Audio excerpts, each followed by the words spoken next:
This segment brought to you by Kansas Corn. Learn more at kscorn.com. Good Wednesday morning. I'm Deb Goodrich, and welcome to Around Kansas.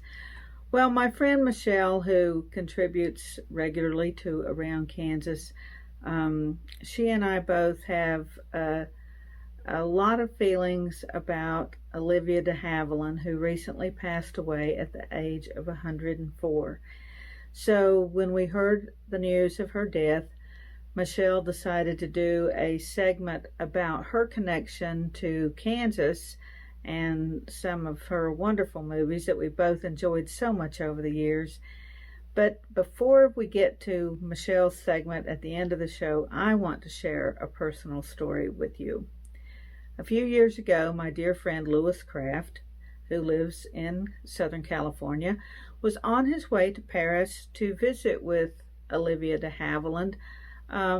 It was one of several trips he made to interview her about her career, and especially about the movies that she and Errol Flynn had done together. So he calls me, and we're chatting about his trip, and of course I'm très jealous because I'm like, wow, what a wonderful opportunity. And he and Olivia became very close friends.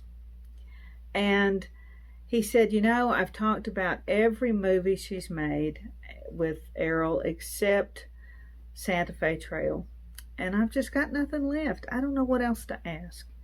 And I said, that movie changed my life. And I do not say that lightly. I'm not blowing smoke. I'm not making fun when I say it. It's the truth. I will never forget, I'd probably seen the movie before, but there was one night there was an Errol Flynn marathon going on.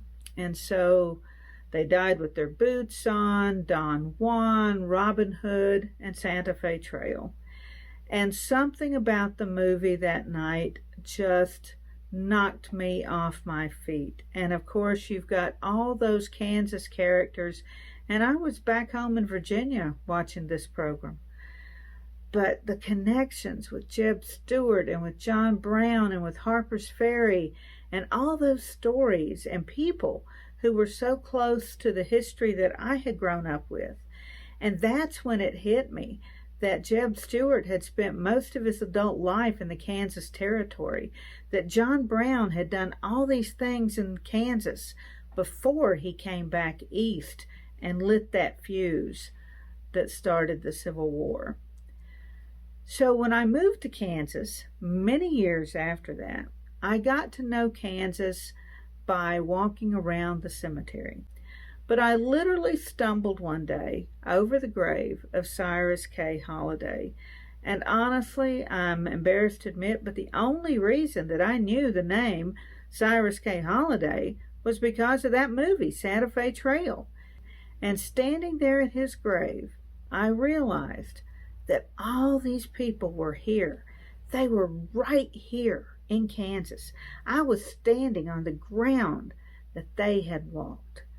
And I was hooked. And that's why I stayed in Kansas. I did not plan to stay. I was going to get a degree and go back home to Virginia. But that's when I decided to stay.